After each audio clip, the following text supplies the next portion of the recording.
ice cube treatment එක ගැන. අපිට පුළුවන් මේ rose ice cube එක ගෙදරදීම සාදා ගන්න. අපි බලමු මේ rose ice cube treatment එකෙන් අපේ සමට ලැබෙන ප්‍රයෝජන. ඔයිලි නිෂ්පාදනය අඩු කරනවා.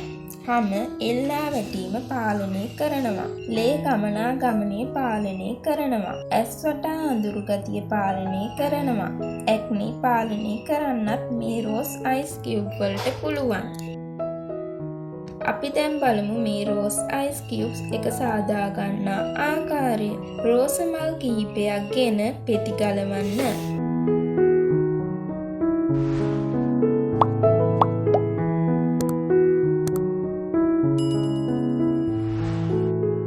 එයට වතුර ටිකක් දාලා ශීතකරණයේ දමන්න.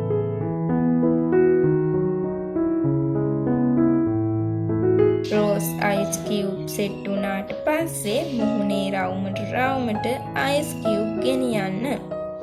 එකම තැන වැඩි වේලාවක් තියාගන්න එපා. මුහුණේ තියෙන වැඩිපුර වතුර ටිෂූ එකකින් පිස දමන්න. ඊට පස්සේ ඔයාලා ගාන ක්‍රීම් එකක් ඇලෝවෙරා ජෙල් එකක් ඇප්ලයි කරන්න. මේ රෝස් අයිස් කියුබ් ෆේෂල් එකකදී ටෝනර් එකක් විදිහට යූස් කරන්නත් පුළුවන්.